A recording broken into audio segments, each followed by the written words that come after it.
समस्त जन कल्याणे निरतं करुणामयं नमामि चिन्मयं देवं सद्गुरुं ब्रह्मविद्वरम् वसुदेवसुतं देवं कंसचाणूरमर्दनं देवकी परमानन्दं कृष्णं वन्दे जगद्गुरुं कृष्णं वन्दे जगद्गुरुम्. So we begin from verse 16 and I'll be reading it. अहं कृतुरहं यज्ञः स्वधाहमहमोषधं मन्त्रो अहममेवाज्यम् अहम् अग्निरहं हुतम्. I am the Kritu, I am the sacrifice, I am the offering, food to Pitris or ancestors, I am the medicinal herb and all plants, I am the mantra, I am also the clarified butter, I am the fire, I am the oblation. Now, this is, a total metaphor of the Havan, the Yajna. And so because Arjun was familiar in those times with the Havan and with the Yajna and all that, so they have taken that metaphor. Now he is saying something like this, that I am this. Now when he says I am this, I am this, I am this, I am this, this I means the supreme reality. Hmm? Now he is expressing himself as the pure consciousness which enlivens the entire universe, which entires every object of the universe, every being, every plant, everything. So look how he says that I am this, I am this, I am this. Like, dekho, take the example of the mind. Everything and anything that you imagine in your mind is who? When you are thinking, आपकी जो कल्पना शक्ति है, जब आप when you are imagining, you are projecting, your mind is projecting. Your mind can project New York, your mind can project London, your mind can project Paris, your mind can project Bangalore, anything at all. So without you physically being there, where do all these cities exist? In your mind. In your mind. So if you say, if the mind says that I become New York, I become Bangalore, I become Paris or London, isn't the mind right? The mind pervades all these imaginations of yours. Now, Vedant, as I have told you many, many times, does not believe in physical creation. It says there is no creation, it does not exist. So, what exists? It only the projection exists. Now, in a projection, take the case of the dream. In the dream, what is there? The mountain, the trees, the woodcutter, the serpent, the tiger, the forest, whatever, the rocks, whatever is there in the dream is just the dream alone. So if the dreamer says, I am the mountain, I am the tree, I am the serpent, I am the woodcutter, what is wrong? So here it is over here. So even the waker can say, I am the dream and I am everything else in the dream. Without the waker, there can be no dreamer, and without the dreamer, there can be no dream. Without the dream, there can be no objects. So the ultimate reality is what? The ultimate reality is the man who is dreaming, the waker who is dreaming. Take another example. A lover. no matter what he is doing. See, ये देखो ये वैदिक ritual में the word that he is using is kratu. So kratu को ये देखो कि no matter what he is doing, his mind is always with the beloved. Haven't you heard those songs? Everything I do for you, and those kind. You know. So what are those? Everything, and no matter what he is working, his mind is always with the beloved. So Kraturaham here means that I am the one, I am the entire act of the yajna, I am all that you do, I am making you do. It is possible, your actions, your thoughts are possible because of me. So I am the karta. Okay. Now then come to all these other things he says, the yajna, swadha, aushadha, all these things. Now look what he says. देखो, argya. Argya is the ghee that you put in the fire. That also it is him only. Okay. No, अच्छा, हुतम. हुतम is any आहुति, सामग्री, हवन की सामग्री जो आप आहुति देते हैं. Now see this word hutam. Hutam is that which you have offered. From this surnames like Agnihotri. Have you heard? Agnihotri is from this same word hutan. It is the priest who conducts the yagna. He is the Agnihotri. The word ahuti is also the same root, hutan. The offerings that you put in the havan, the offerings you put in the yagna are the ahuti, that, right? So then also what does he say? देखो और क्या words use करे हैं इन्होंने, let me just come to them. अच्छा यज्ञ, हम औषधम, स्वधा हो गया. अच्छा औषधम, औषधम देखो, just see this, all plants are called औषधि. औषधि means medicine. मेडिसिन. हाँ, तो आप ये देखिए, अहम औषधम, I am the medicinal herbs, I am the medicinal plants, I am all medicine. This is Ayurvedic medicine. You understand, you know, no natural organic medicine of the olden times could be made without plants, or without taking maybe even animal parts or plants or mud, or anything that is produced by the earth. So how all this is Oshadhi, Vanaspati, the entire Vanaspati is Oshadhi. So the mantras of the Havan are also me, he says, and so देखो, Agni is also me, Hutam is also me. All this he says is me alone. Just like Gurudev gives here the example of gold. If the gold says that I am the earring, I am the bangle, we've done this example many times. I am the necklace, I am the nose ring. If gold is saying all this, he is right.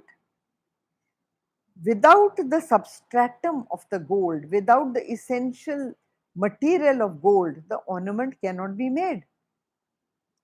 And so he says, I am this, I am this, I am this, I am this. Similarly, the truth, the ultimate pure consciousness, without which the world cannot exist. You cannot even project an illusion. You cannot. Next verse. पिताहमस्य जगतो माता धाता पितामहः वेद्यं पवित्रम् ओंकार ऋक्साम यजुरेव च. I am the father of this world, the mother, supporter, and the grandsire. The one thing to be known, the purifier, the syllable Om, and also the Rik, the Sam, and the Yajur Veda. Okay.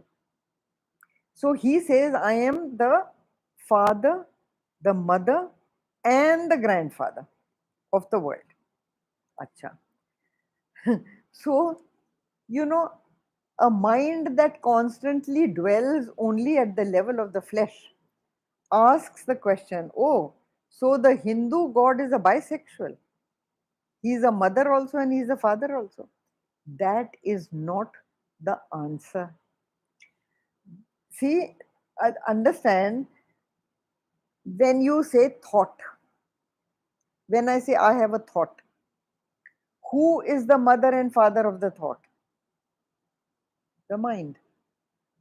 So mind becomes bisexual? No, not at all. It is not a biological statement over here. The statement has to do with the elusive creation of the world. So he says that I am the father of this world. The world emerges from me. I am the mother of the world. The world emerges from me. I am the grandsire. Okay, so how come he is saying that I am the grandfather also? Why does he say I am the grandfather? Dekho, grandfather is one. All those who are grandparents, tell me, how much do you love and care for the little ones? Everyone, they melt over on the grandchild, isn't it? Hmm? So here he is only trying to say, he is showing you the protective intensity of the love that he has for his creation. That is why he says that believe in me as a supporter, believe in me as a caretaker, believe in me as a sustainer of this entire universe. And that is why he says the grandfather. And all these relationships are mentioned because they are everyday relationships that are full of love. The father, the mother, and the grandfather, they love their children immensely, at least in the Indian society, they do. Now, this is the Indian society saying, where the Lord is saying that I am the father, mother, and grandfather, so that. So then the question arises, any intelligent student is going to ask and say that, okay, chalo, hai to hai. This is my origin, मान लिया, hmm? That the Lord is my grandfather, everything, my father, mother, everything. He is the originator. Okay. How does it affect my life? Why should I even try to know him? How do I gain by trying to know him? You know, many people ask this question. कि अच्छा ठीक है होगा भगवान तो हुआ करे. You know, why should I even try to know him? Or if there is an ultimate reality, there is a supreme reality or pure consciousness, तो है तो होगी. How does it? How do I gain? You know, our intellect is utilitarian. It always asks this question, how do I benefit if I make the effort to know him? The effort is not small. According to the Geeta, the effort is huge, isn't it?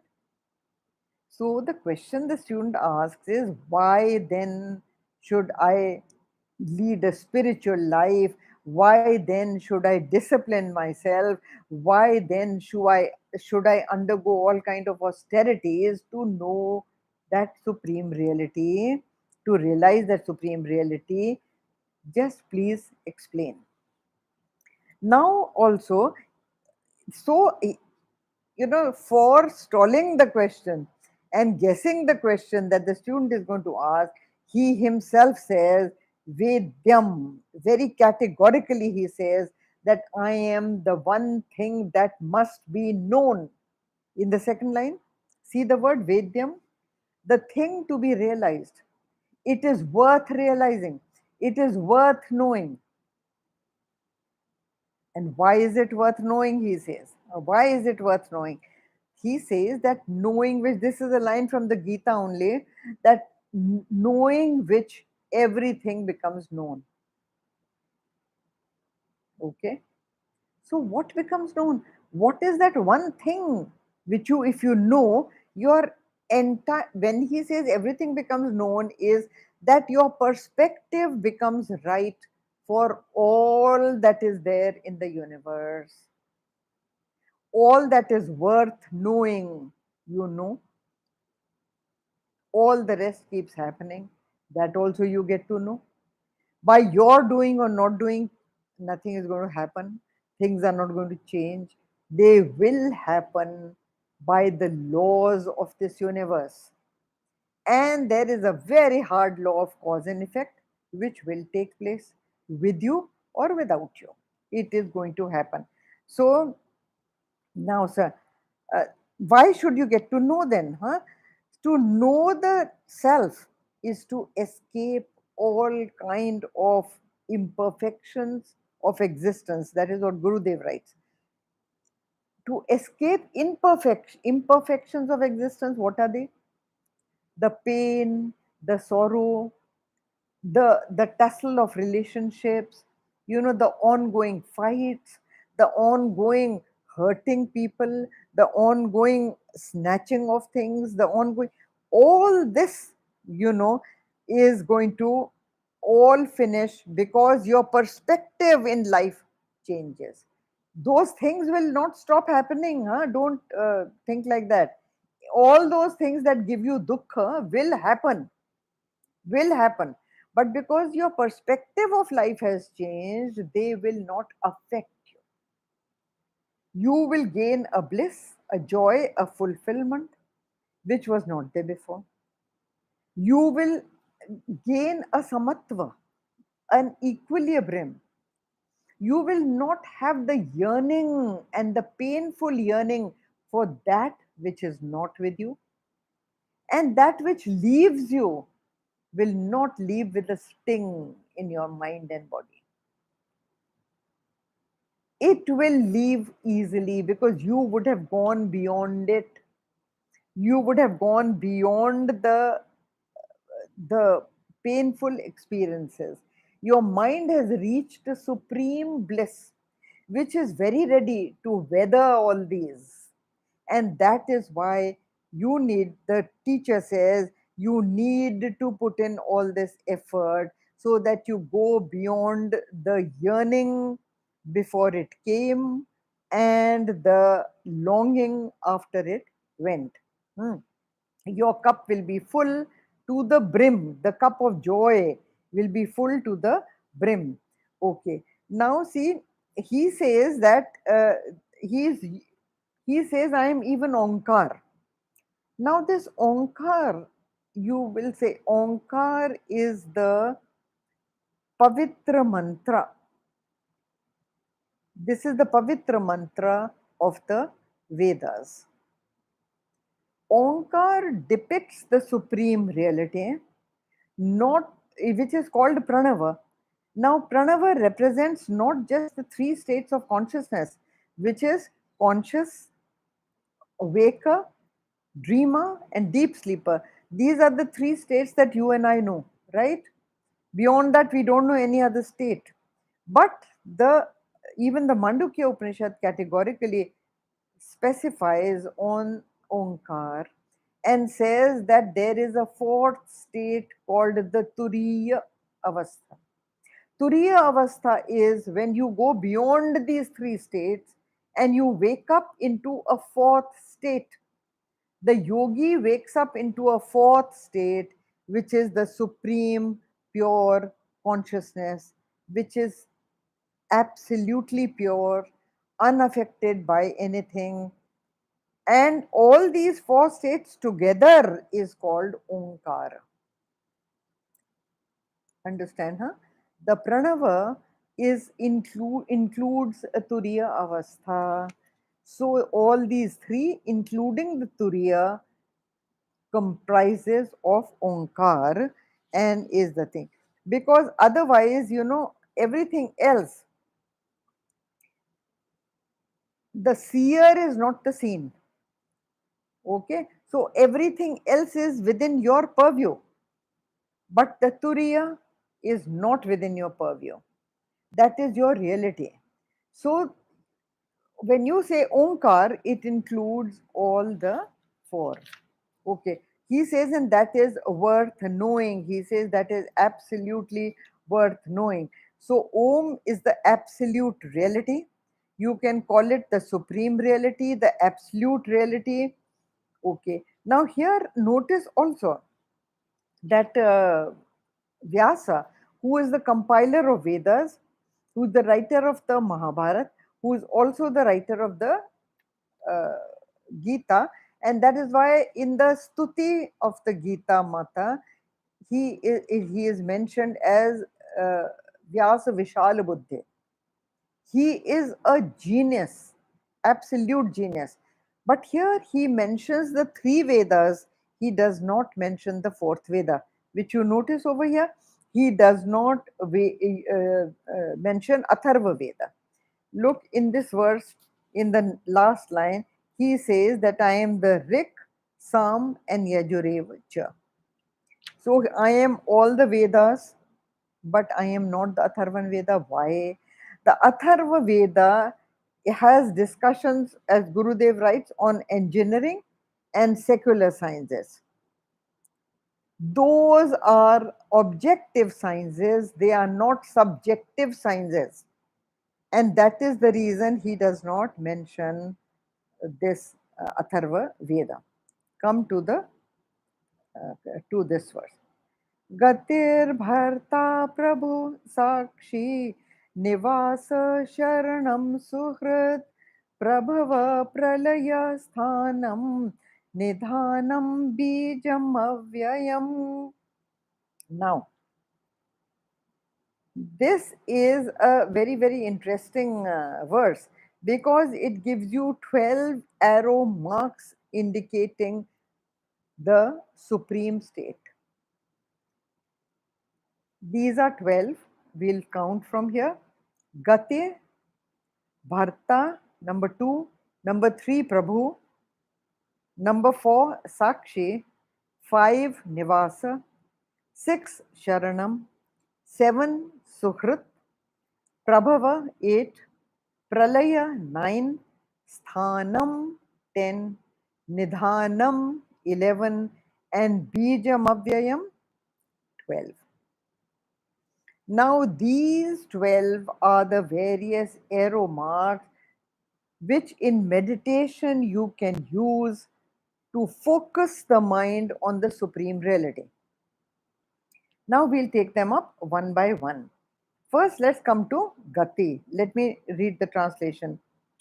I am the goal, the supporter, the Lord, the witness, the abode, the shelter, the friend, the origin, the dissolution, the foundation, the treasure house, and the seed imperishable. Dekho. In the last verse, also he has said, I am this, I am this, I am this, I am this, right? But he had taken the symbolism of the Havan. So he says, I am the Hutam, I am the Samadhi, I am the Arghya, I am the this, I am that. Okay. But here, what is he saying? He's saying, now these are abstract, they go into abstracts. I am the goal, he says. I am the supporter, the Lord, the witness, the abode. All these things. Huh? Now, let's come to them one by one. All these things, कहने को तो they are 12. They are 12. Now, then, how does the self become all these? The self is one, as we have always said. Ekam Satya, है ना? Ekam Satya. Now, अगर एकम सत्य है, तो ये सब क्या है? Again, understand it the same way.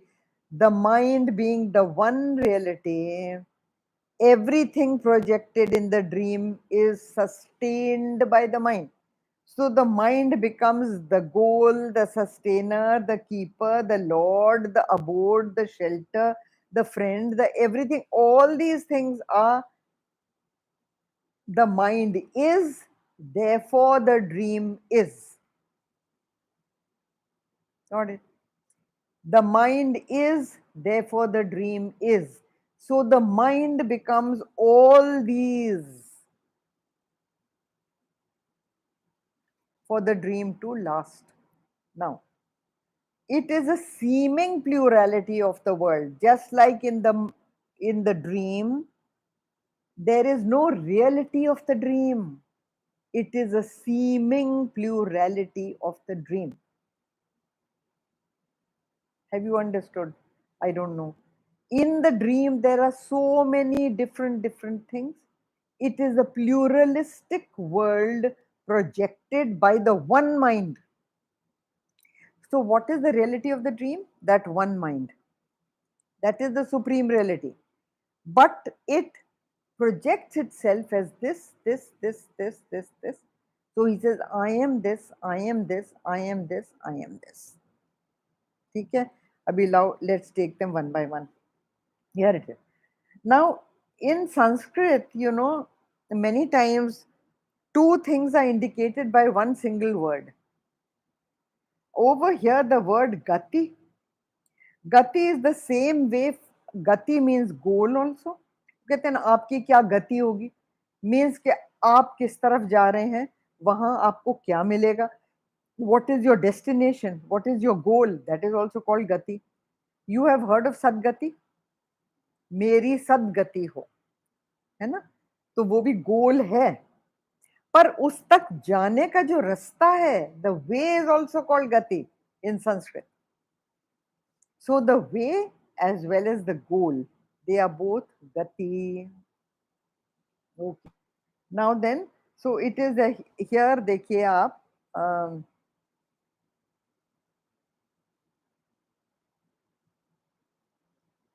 the next is bharta.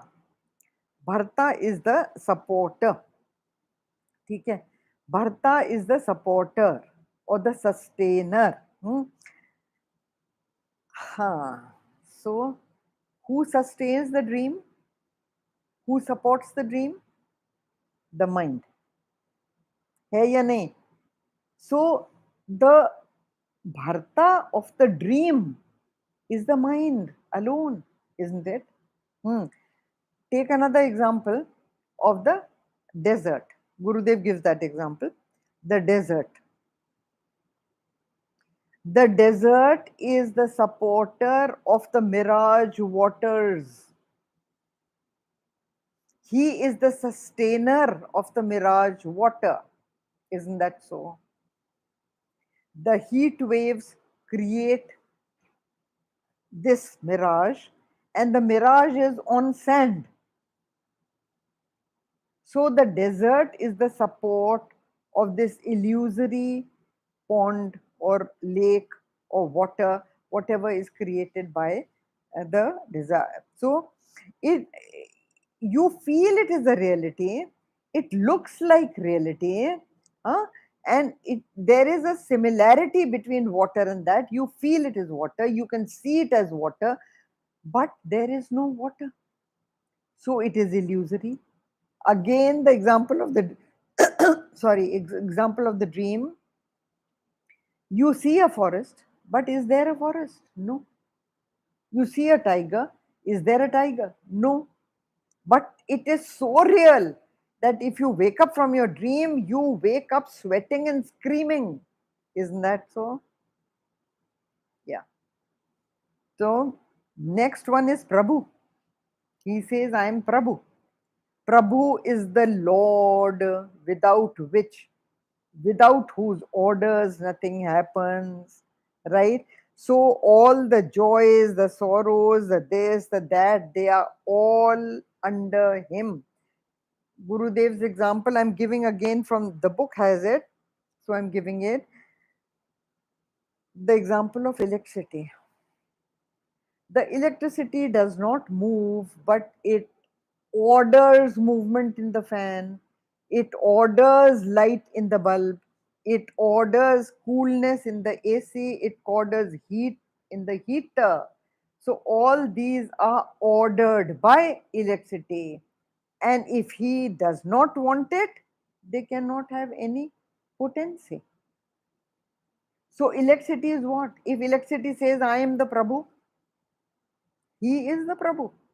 उसके बिना कुछ नहीं चलेगा, right? So the Prabhu. Now then, the next is Sakshi. Sakshi, he says. Sakshi is the witness. Over here again. Dekho, the witness is not what he is witnessing. He watches from a distance all the stupidities and vulgarities that we indulge in, but he is not part of them. Again, take the example of the petrol. Petrol is the Sakshi activator of the car, but the petrol does not is not a participant in causing the accident, nor is it a participant in taking you to your destination or to meet your friend.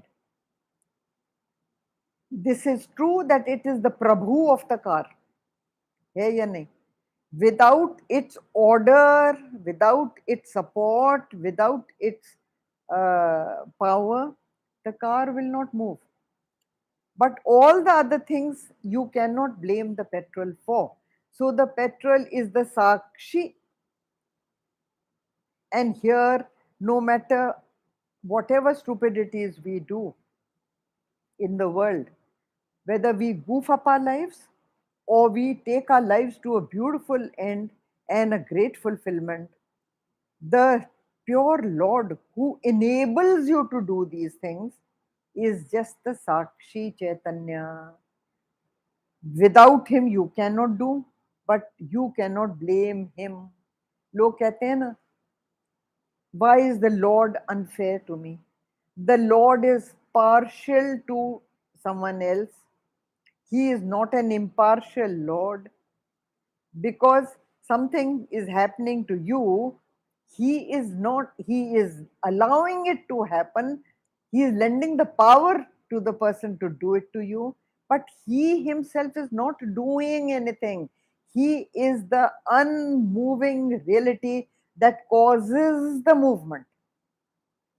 So he just watches from a balcony, as from your comfortable balcony you watch a riot on the streets, but you are in the safety of your house, you are not doing anything.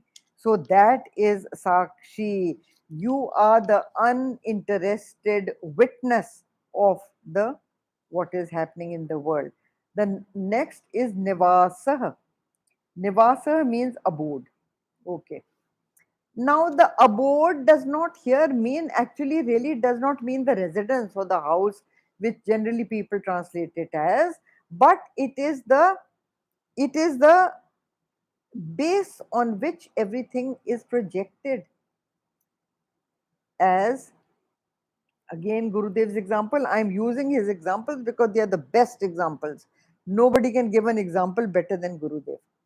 And he says that the post, if at night there is a family sitting and they see the post, one person visualizes the post as a robber, a thief, standing there hiding, waiting his time.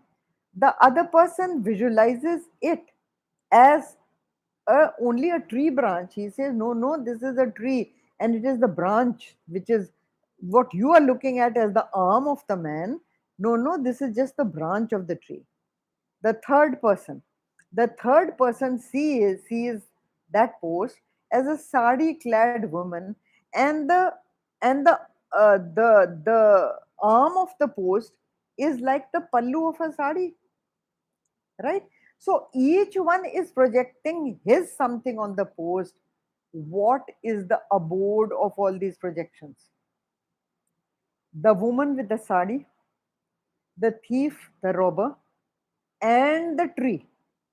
They are all, their abode is the post alone. Their abode, that means the thing that is sustaining all these projections, is the post alone. Come to the next one. The next one is Sharanam. Sharanam is the harbor. It is the protection. It is the resting place. So delusion is pain ridden. Delusion breeds all kind of suffering, all kind of tortures, all kind of pains, all kind of uh, uh, tareh tareh ke sorrows and tears it brings about. But what happens is that if you take refuge in him, the supreme reality, if you just leave it at his feet, put all your worries, troubles, everything at his feet, and tell him, please hold it. I am tired. I can do no more. This is bhakti. Hmm? So, bhakti takes sharana. Sharana or devotion at the feet of the Lord is pure bhakti, and this will rid you of all these delusions. Most of the delusions are self imagined, they are projections of your mind, that so and so doesn't like me, so and so hates me, so and so is unfair to me, my husband is cheating on me. These things are projections of your own mind, and many a time you would have experienced in the world you live, many a time they are wrong, many a time they are just misunderstandings. And if you take sharan in him, all these, he cures you of all these, because he is the caretaker, he shelters you. This is, you can call it the shelters, sharanam. ठीक है. Now एक और, just to take away your fears, one that he says is that I am suhrit. To take away all your fears, he says, I am your friend, I am your loving friend. So the true friend is one person who will never hurt you. He will always be careful that you are looked after, you are fed, you are thing. So वो है. And the last one he says, I am बीजम अव्ययम. देखो, बीज तो जानते हैं आप, it is the seed. Okay.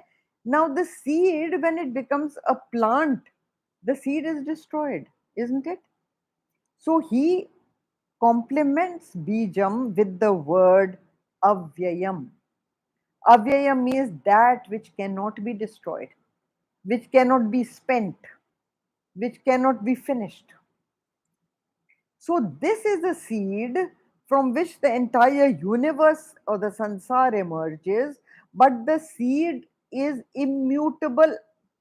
It finds no change in it, and it cannot be destroyed, and it cannot be turned into something else. It cannot be. So all this, uh, I have given you the example that when a plant emerges, the seed is destroyed.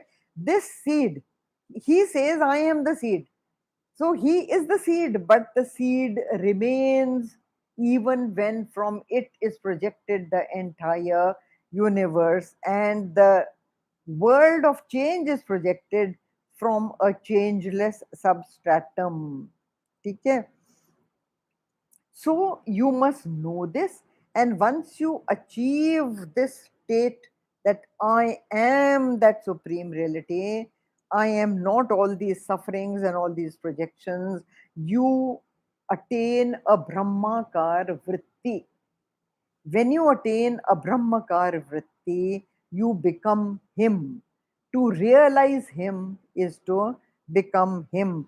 So the shell of your individuality breaks, and you emerge, you realize, just like when you wake up, the shell of the dreamer is broken, and you realize that you were not the suffering dreamer, nor were you the suffering dream. You neither suffer the dream, you wake up with relief, isn't it? You wake up with relief thinking, oh God, I thank God I was not this, I am this. So once you wake up to the supreme reality, realize you are that, all your suffering comes to an end. So it is worth knowing your origin. We stop here. Next, we will do next time. Om Purnamada Purnamidam Purnat Purnamadachyate Purnasya Purnamadaya Purnameva Vashishyate. Om Shanti Shanti Shanti Hari Om Shri Gurabhyo Namaha Hari Om.